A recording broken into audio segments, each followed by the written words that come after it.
Graham Vincent, violin maker and musician. I'm going to do a Q&A again. So I think this is number 19 Q&A actually. I've printed out the questions that have come in on the previous Q&A, and also there was a comment on one of the other videos I made, so I thought I'd bring that in as well. This week in the workshop, what I've been up to. I mean, work continues on the violin orders that I have in hand. I have kind of what was I going to say? Finished the design for the first of the violas, but I haven't yet had that approved by the client, so I've got to send that off to her in the next day or two. Just tweak one or two little things. It's just I'm living with it for a day or two just to be sure I'm happy with it first. I sold the violin number 44, the Spanish cedar violin.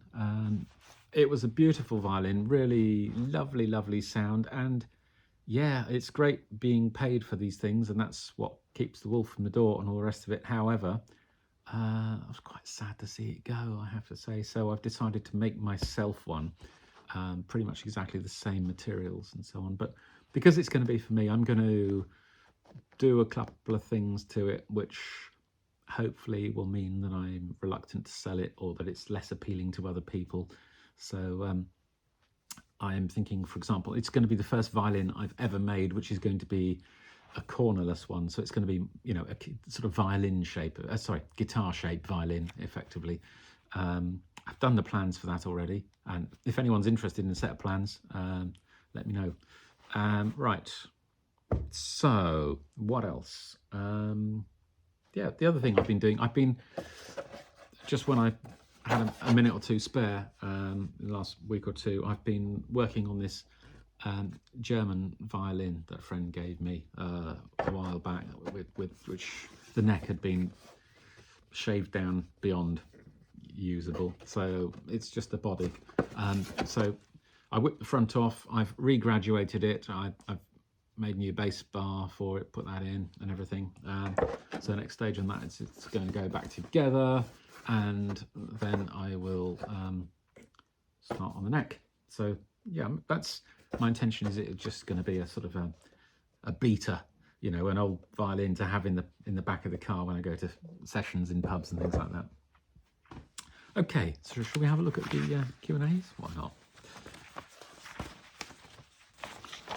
Right, I did a video a little while ago about using hide glue, and there was a lot of steam because the workshop was very cold, and JP Schmidt 44 has said your glue is too hot. It should be 64 degrees, not steaming. Okay, in my defense, the workshop was really cold that day. Even my breath was appearing as steam, as condensation. Also, I work with the glue pot in a water bath, so the water is a lot hotter than the glue, and needs to be. And yeah, even the glue pot with the water on the outside kind of gives off masses of steam when it's taken out of the water bath. It wasn't as hot as it looked, but as far as keeping it at 64 degrees C, the theory is basically if you heat your glue too high, it denatures the protein. It's these chains of protein molecules that actually sort of make it a stronger glue as it is. But I personally don't think life is long enough. You know, life is too short to sit there with a thermometer worrying if it's 62 degrees or if it's 72 or 75. I mean, I keep it at the temperature which I know by sight works really well, and I have never had a problem with my glue failing. So also you've got to keep things in perspective with stuff like that, because I really don't believe that violin makers in Cremona in the 17th century would have been worried that much about how hot the glue was. They were mixing it up, you know, probably in a very similar way to me, but they probably had a pan on a stove, and you know, there would have been water boiling and then a smaller pot inside, much the way I do it, but they wouldn't have been measuring the temperature, and you know, it didn't hold them back. So thanks for the comment, and yes, it is worth knowing that you can damage glue by overheating it, but I was miles away from being anywhere near those temperatures. Right, on to the questions left on last week's Q&A. So, Killer Sugar 6816. Other than your scroll, are there any parts of your violins that might easily be recognised as your work? This is a lovely question. It really is, isn't it? I think, let's have a look at this one, shall we?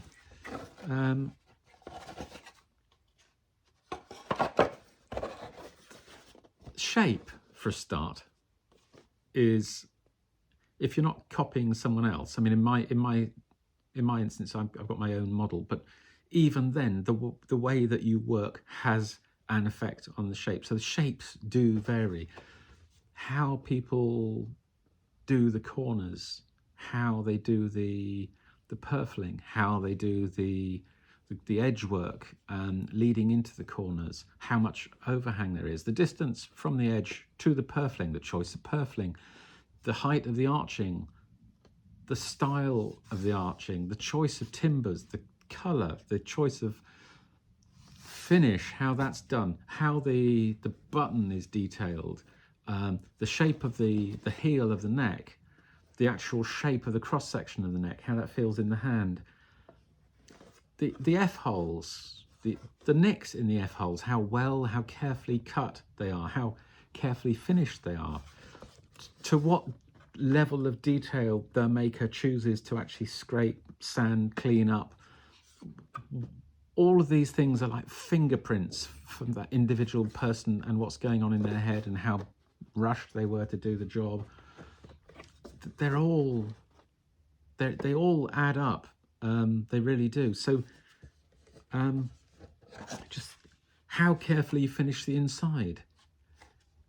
What if you do actually put any finishes inside? What treatments do you use on wood? I mean, all of them, all of these things are like fingerprints. So I would say I'm not well enough known for people to pick up a violin out in the wild somewhere and go, it's a Graham Vincent. However, if they know my work, then I think, you know, one owner of a Graham Vincent violin will quite clearly be able to look at another one and go, ha, that's Graham. So yeah, I honestly think I and all other, or most other makers, you know, like it or not, have our own fingerprints. I think I probably am, my nature is one that feels more free in expressing myself than, you know, many of the people who would be entering competitions, you know, in Cremona nowadays, you know, who are really absolutely trying to produce, you know, a cookie cutter kind of standard Stradivarius model, or Guarneri if they're, you know, or perhaps an Amati if they're a real sort of free thinker. But no, I honestly, I think even those people, you will be able to tell the work of different makers. So yeah, I think that's a fascinating question. It really is. And I think even if I tried not to make my work evidently mine, I suspect people would still be able to tell it was. DIY dark matter. Right. With wood turning, I used a lot of friction polish and sanding polish. Have you ever thought of trying it? Yeah, I mean, for example, where are we? Yeah, I mean, a lot of the files I use, I just buy in, you know, these sort of things, but I just don't like the plastic handles so much. So if I'm feeling like I've got spare time, I take the handles off and I turn handles and put them on. And this is Canuba wax, which is done just as a friction polish. But you can't be rubbing this thin shell of a violin body with the sort of vigor that you need to get those friction polishes to work, I think. So I don't think on the violin itself they're probably that applicable. That's my thought on that. But I mean, I'm always willing to be proved wrong, and I'll certainly you know, keep my eyes open and have a look. Well,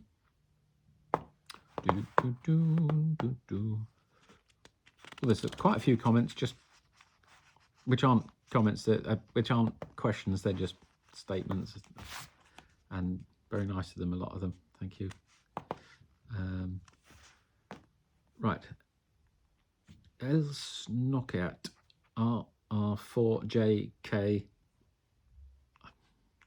I'm sure that I have completely slaughtered the pronunciation of that, sorry. Hey Graham, I use cherry wood and spruce to make a viola da gamba.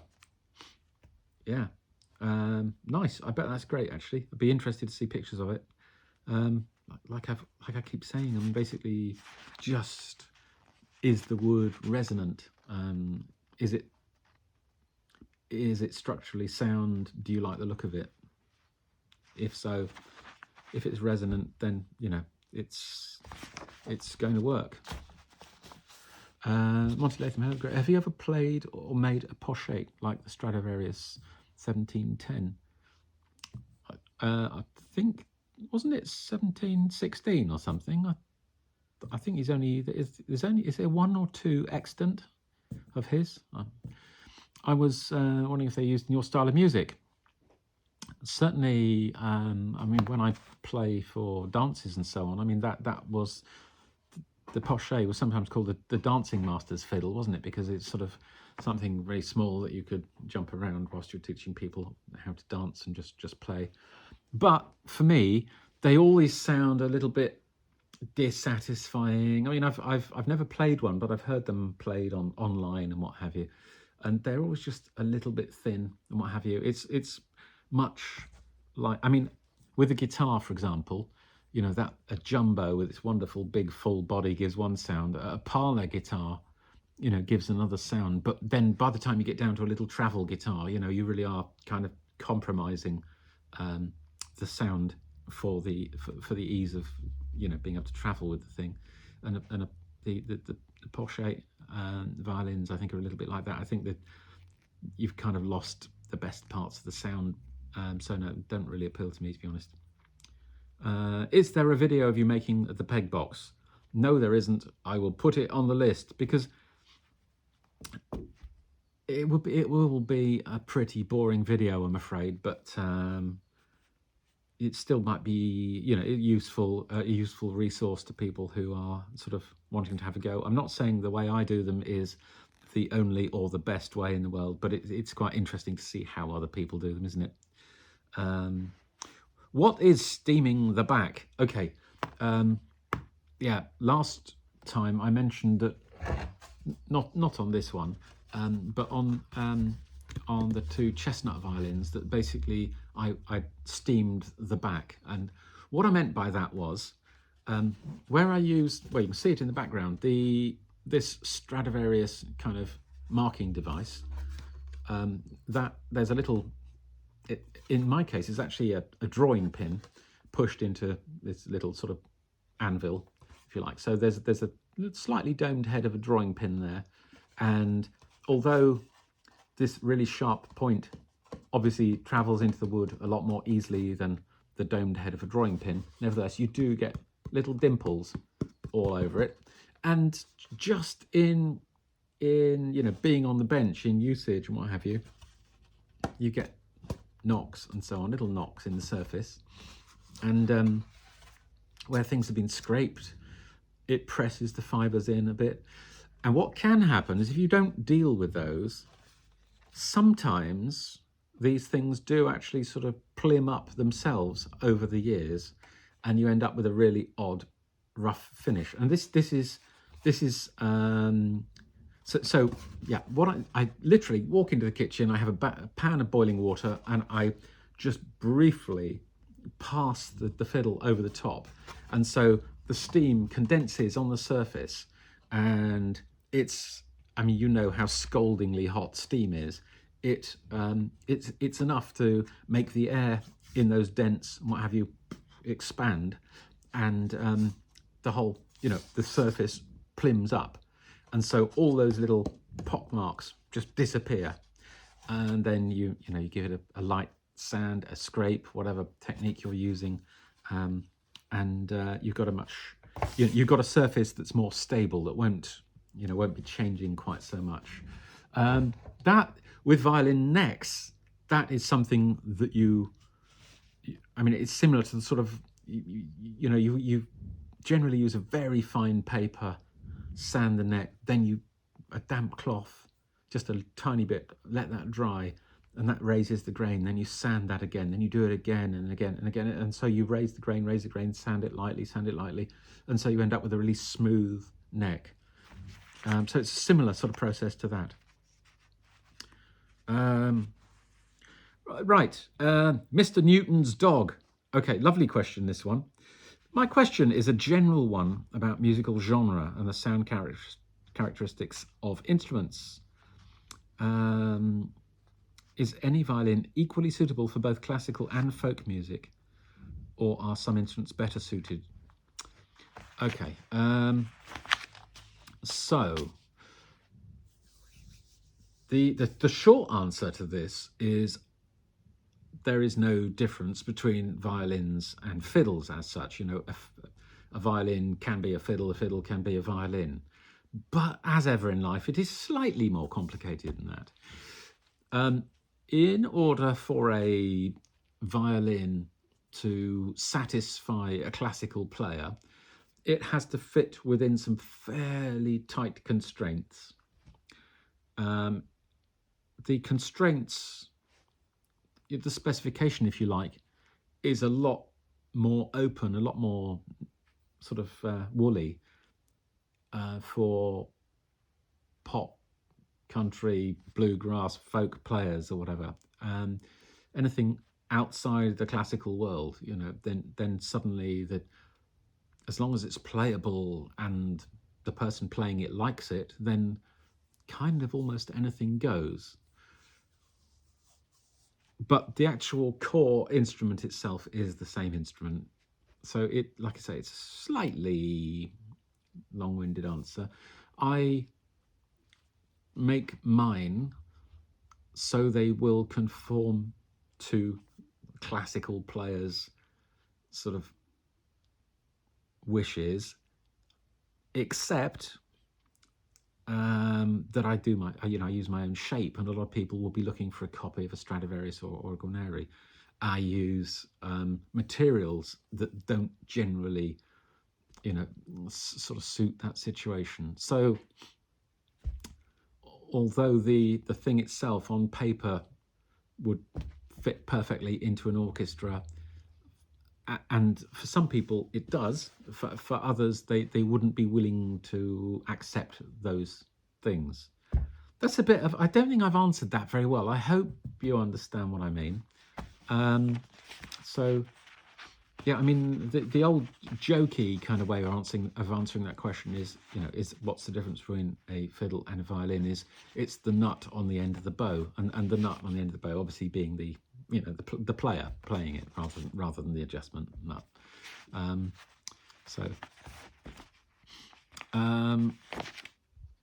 Yeah, that basically. Oh, right. So it's one more. Mr. Zombie 170. He was the chap who actually suggested it might be interesting to sort of use some timber from an old woodworking plane to make a violin. And I think we all kind of thought, yeah, why not? But actually thinking about it, ones where the timber is in good enough condition are still usable and useful as planes, and ones where the timber is not good enough to be used as a plane, it's not good enough to be used as a violin either. Just out of curiosity, he says, what is the maker of your plane? This is the one I waved at last week, and I'm quite interested to find out myself, actually. So where is it normally? Oh, right, okay. That looks... This is going to be an interesting bit of footage whilst I sort of try and work out what this is. This might be one of the moments when I do actually do a little bit of editing. What we got then?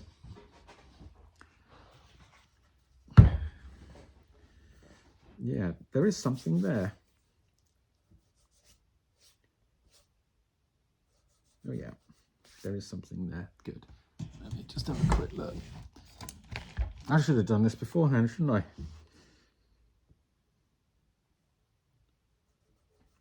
I really should. Sorry, we're going in for the multi-stack here.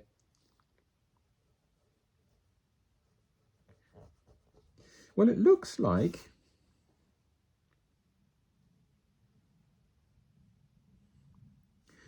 it's a name ending with SE and Co. Walworth Road, London. I don't know. I'll have to look it up. Yeah, fascinating. Okay. Is that the only place it's marked? Are they normally marked elsewhere as well? Let's have a quick look.